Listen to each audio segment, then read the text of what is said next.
At my daughter's christening, my mother-in-law looked me straight in the eye, laughed, and said, "She doesn't even look like our family, must be someone else's." Everyone laughed with her. My husband smiled awkwardly. No one defended me.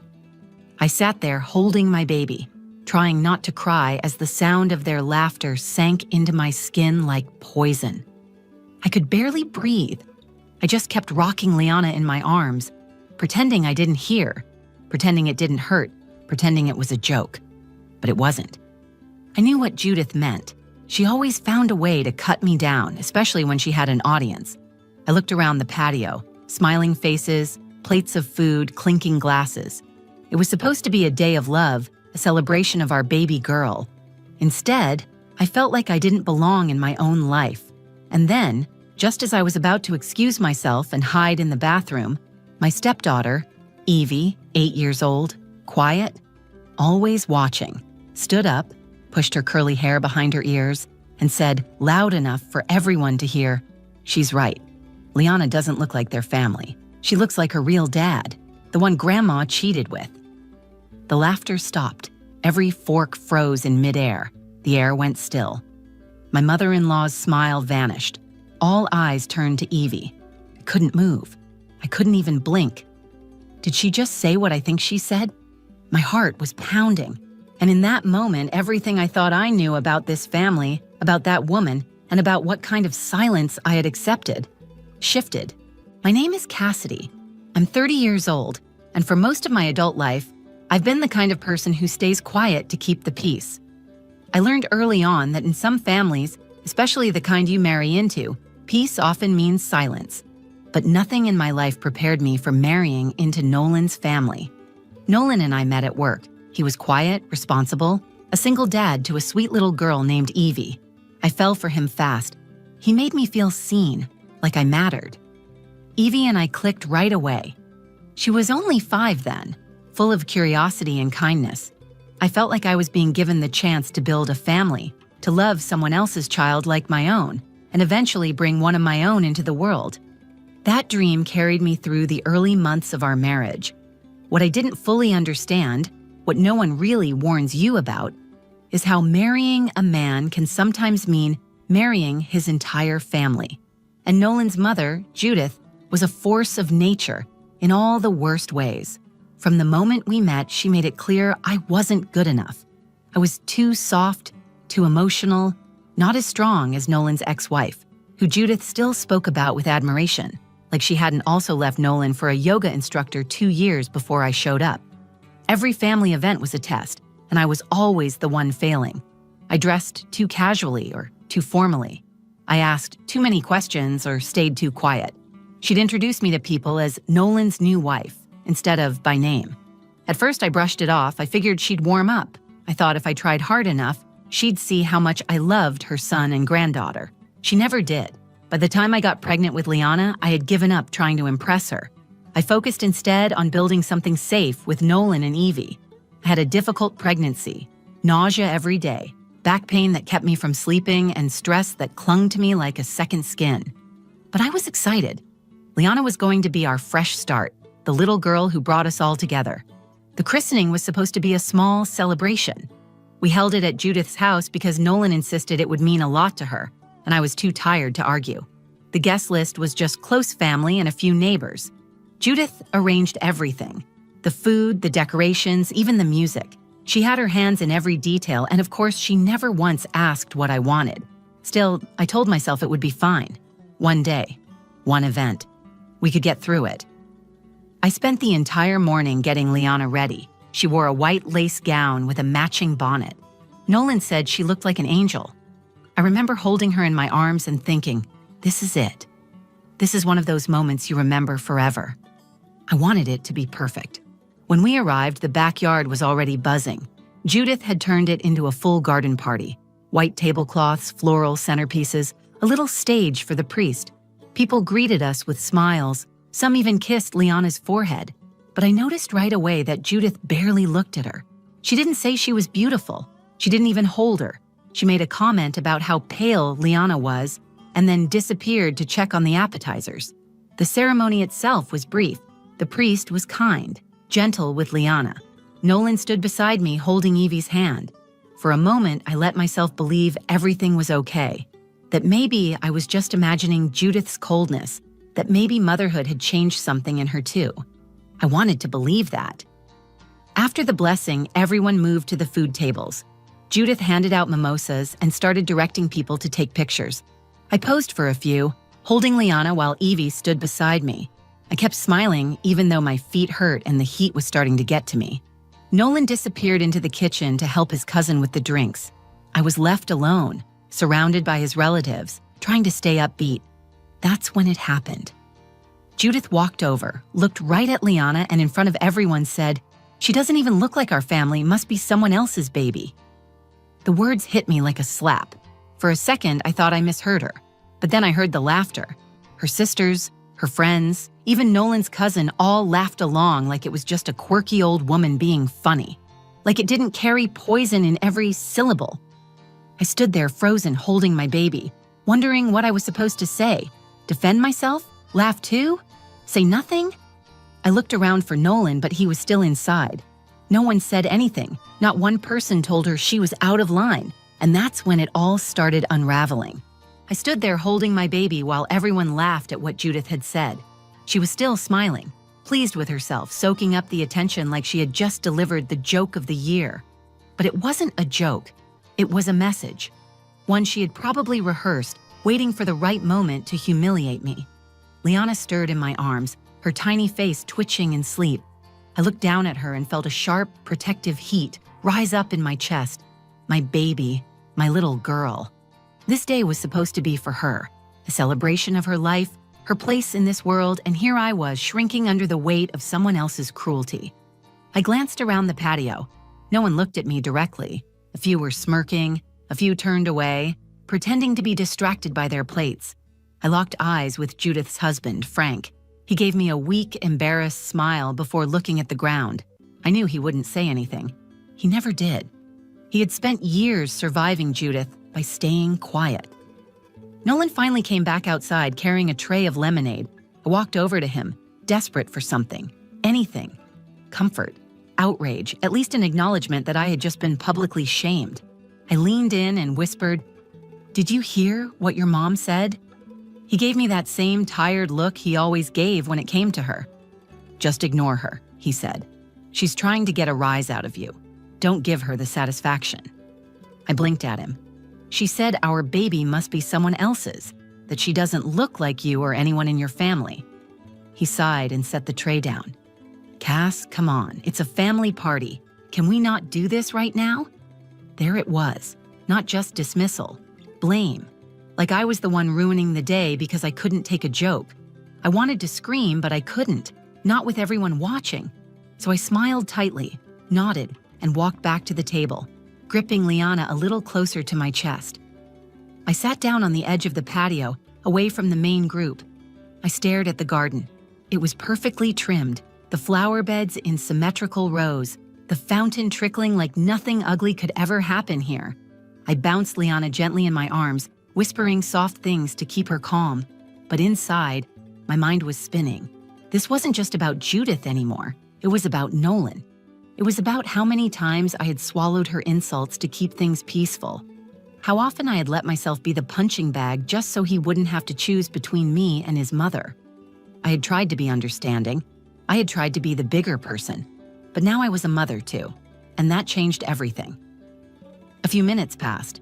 I heard Judith in the background telling her sister that Cassidy's probably sulking in the corner again. They laughed.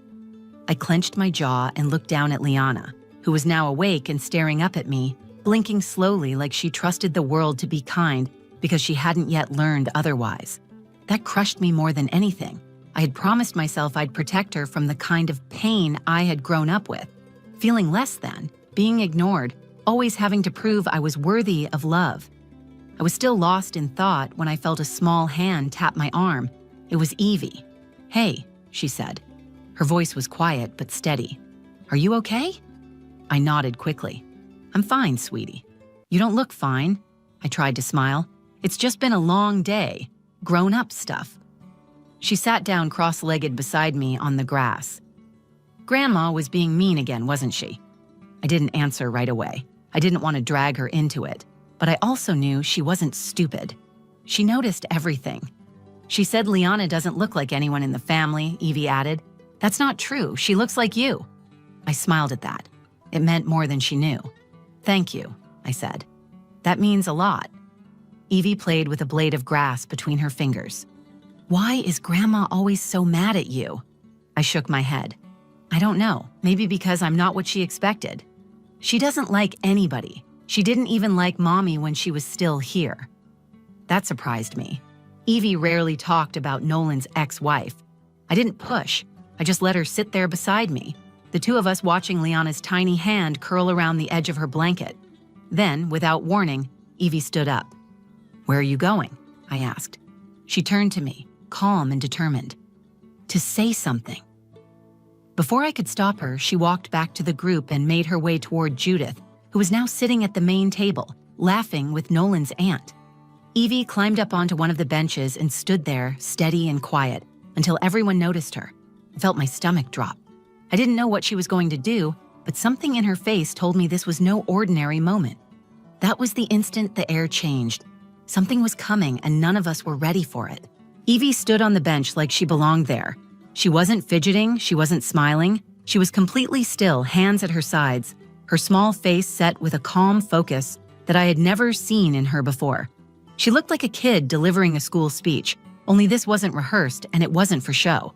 Everyone noticed her at once. Conversations trailed off. A few people chuckled, probably thinking she was going to say something cute or recite a Bible verse. Judith turned in her seat, raised an eyebrow, and gave her the kind of patronizing smile adults use when they're pretending to be patient. Well, hello, Eevee, Judith said. Did you want to say something about your little sister? Eevee nodded once. Yes. Judith laughed again and leaned back in her chair. All right then, let's hear it. I froze. I felt this sharp, protective panic rise in me. I wasn't sure what she was about to say, but I could feel it in my chest like a warning. I stood halfway up, about to walk over and gently pull her down, but I stopped myself. I don't know why. Something told me to wait. Eevee took a breath and looked straight at Judith. You're right, she said. Liana doesn't look like your family. She looks like her real dad, the one you cheated with. The words came out like they had been waiting inside her for months, maybe years. There was no hesitation, no nervousness, just the clear, measured voice of a little girl who had seen too much and finally decided enough was enough. The silence that followed was instant and absolute. Someone dropped a fork. A baby cried somewhere in the background. Nolan's cousin gasped so loudly it sounded cartoonish. My own heart stopped beating for a moment. My legs went weak. I looked at Judith. Her expression collapsed. Her mouth opened slightly, but no words came out. Her eyes darted from face to face, searching for someone to laugh it off, someone to save her from what had just happened. No one did. Frank, her husband, was staring at her, not in shock, not even in anger, just tired recognition, like he had been holding something inside for years and finally let it land. He took a long breath, stood up slowly from his chair and said, in the calmest voice I've ever heard, "She's telling the truth." I couldn't move. I couldn't speak. I just held Liana tighter and listened as the floor under Judith finally cracked. Frank looked around at the rest of the family, his voice still low but clear. I found out years ago. Letters, emails, a hotel receipt. I didn't say anything because I didn't want to destroy the family, but the truth has a way of finding its way out, doesn't it? Judith stood up suddenly. You don't know what you're talking about. Yes, I do, Frank said, and so does she. He gestured to Eevee. Eevee was still standing there, completely steady. Her face was unreadable, but her eyes were locked on Judith's like she was daring her to lie. Judith's voice cracked. She's a child. She doesn't know what she's saying. Eevee didn't flinch. I heard you talking on the phone. I heard you say you wished he was Nolan's real father. I remember the name. Judith went pale. She looked like someone had thrown ice water across her face. Her eyes flicked toward Nolan, who was now standing, arms crossed tightly across his chest. He wasn't saying anything yet, but I could see the way his jaw was clenched. I had never seen him look at his mother like that before, not with distance, not with suspicion, not with anger. Is this true? He asked quietly. Judith looked at him, her mouth working but no words forming. She glanced at the people around her, their faces shifting, their loyalty crumbling. She tried to smile, but it fell apart before it reached her eyes. "Judith," Nolan said again, louder this time. "Is it true?" Her shoulders dropped. That was her answer. Judith turned to me then. For the first time in 5 years, she looked uncertain, even afraid. I didn't say a word. I didn't need to. My silence was louder than anything I could have shouted. Frank walked away from the table and stood next to me. Not close enough to offer comfort, but close enough to make a point. "I should have left her a long time ago," he said without looking at anyone in particular. "I stayed because I thought protecting the lie would protect the family. I was wrong." Eevee climbed down from the bench and walked over to me. I knelt to meet her, holding Liana in one arm and Eevee in the other. She leaned into me, and for the first time that day, I felt something that had been missing all along. Power. Not the kind that comes from shouting or demanding attention, but the kind that comes from truth, from the quiet courage of a child who refused to let adults keep pretending. That moment changed everything. The silence was finally broken, and it wasn't by me. It was by the person Judith never thought would speak. The patio had turned into a courtroom without a judge. Every face was waiting, watching, trying to make sense of what had just happened. My baby's christening, which started with balloons, brunch, and polite small talk, had become the setting for a family reckoning that was years overdue. Judith stood there like a cornered animal, still holding on to the hope that she could lie her way out. But there was nothing left for her to grab. Her son had asked her a question, clear and direct, and she had answered it with silence. That silence was louder than any denial. I looked at Nolan. He still hadn't moved, still hadn't spoken. His face was unreadable, but something had broken behind his eyes. I knew that look. I'd worn it myself after months of Judith's subtle digs, after hearing her compare me to someone I had never met. I had accepted so many of her insults just to keep peace in a family that now looked more like a minefield. But now Nolan was the one realizing how deep the damage ran. Judith finally sat down. Not with dignity, not with control. She dropped into her seat like her legs couldn't hold her anymore. She didn't say a word. She didn't look at anyone. Frank stepped closer to her. His voice was steady but cold. "You dragged Cassidy through the mud for years. You called her soft, selfish, undeserving. And all that time, you were the one hiding things. You had the nerve to question this baby's place in our family when you knew you were the one who'd stepped out of yours." Still no response. Frank turned to Nolan. "I didn't say anything before because I thought it would ruin you. I thought it would turn you against your mother. But now I see it was a mistake. Protecting her meant sacrificing everyone else." Nolan rubbed his forehead and sat down heavily on the edge of the table, facing away from his mother. I could tell he was trying to piece together years of conversations, moments that didn't make sense until now. Eevee was still standing next to me, quiet but unshaken. I leaned over and kissed her forehead. "Thank you," I whispered. She nodded. "I didn't want her to hurt you again." I looked back at Judith. Her shoulders were curled forward, her eyes glassy but dry. She wasn't going to apologize. She wasn't going to explain. She had been exposed, and her silence was the only defense she had left. Judith's sister finally broke the silence. "Judith, is any of this true?" Judith cleared her throat and looked up, her voice low and brittle. "It was a long time ago. It didn't mean anything." That sentence landed with a dull thud. Frank shook his head. "It meant enough that you considered naming him as Nolan's father. You told that man you wished he was the one you married.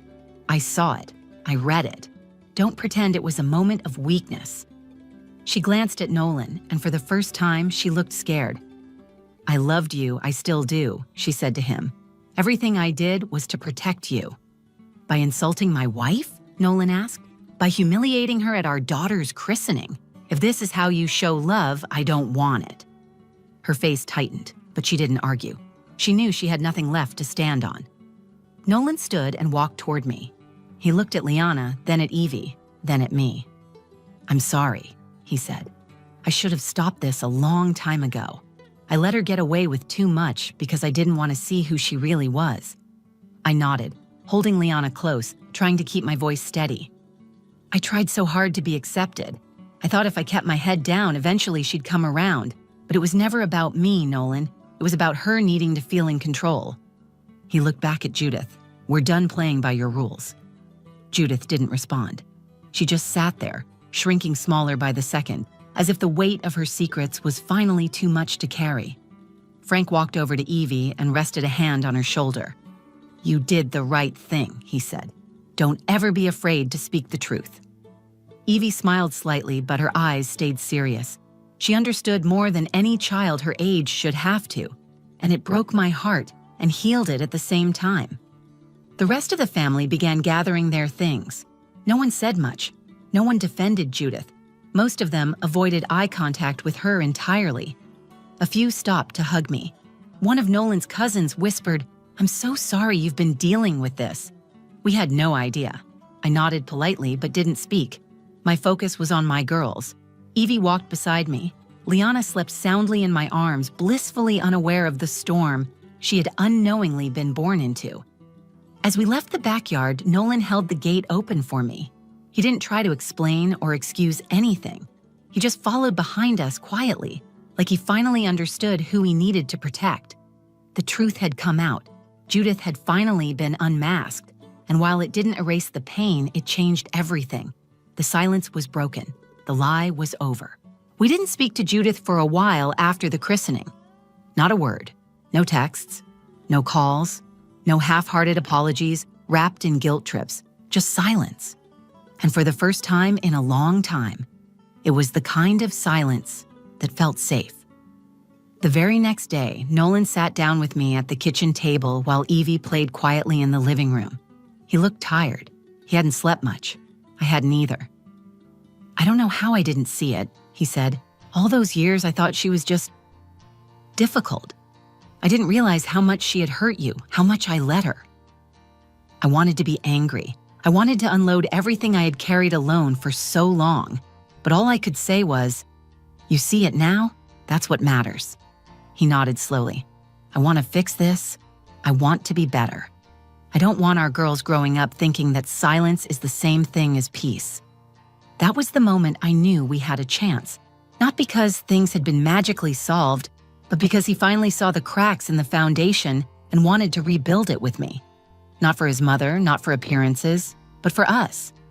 We started setting boundaries, real ones. Judith tried calling Nolan a few times. He didn't answer. When she finally did get through, she didn't mention what had happened. She acted like nothing had been said, like nothing had changed. Nolan ended the call after 2 minutes.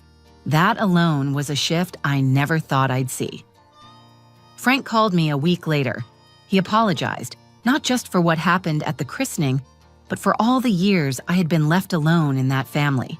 He told me I deserved better, and that Eevee had more courage in that moment than most adults he knew. I cried after that call, not because of what he said, but because it was the first time someone in that family had really seen me. Eevee and I grew even closer. She started asking more questions about Liana's birth, about how babies grow, about what it means to be a sister. I could tell she felt proud, like she'd done something brave and important. I told her she had. Do you think Grandma hates me now? She asked one night as I tucked her in. No, I said. I think she doesn't know how to handle the truth. But that doesn't make you wrong. She was quiet for a moment, then said, I didn't like how she made you cry. I wanted her to stop. And that was it. That's simple. She wasn't trying to be a hero. She was trying to protect someone she loved. At 8 years old, she had drawn a line that so many adults were too afraid to. I never forgot that. Liana turned 6 months old recently. She's strong and curious and laughs from deep in her belly. She's surrounded by love, the kind that doesn't come with conditions, the kind we fight for and protect. Judith still hasn't truly apologized. I don't expect her to. That chapter is closed. She made her choices. So did we. What stayed with me the most wasn't the drama or the exposure or even the truth that came out. It was what happened afterward. The way our family finally started to feel like one I could breathe in. The way Nolan began to see me, not just as his wife, but as someone who deserved to be stood beside. The way Eevee showed me what courage looks like in its purest form. People always say blood is thicker than water, I used to think that meant you had to tolerate whatever your family threw at you. Now I understand it differently. Blood might be what connects us, but love is what makes us family. Loyalty is earned, not owed. And silence is not the same thing as peace. At the christening, I walked in, hoping for acceptance. I left with something better. I left with truth. I left with my daughters. I left with my voice. And I will never sit quietly in someone else's shadow again. Thank you for staying with me through this story. If this hit close to home or reminded you of someone who needs to hear it, I hope it gave you the courage to speak up, set boundaries, or simply know that you're not alone. If this story moved you, even just a little, please like the video, share it with someone who might need it, and leave a comment below. I read every single one, and your stories matter too. And if you want more real stories about love, betrayal, strength, and truth, make sure to subscribe to the channel and turn on notifications so you don't miss the next one. This is Cassidy, and this was one chapter of my life. Thanks for being part of it.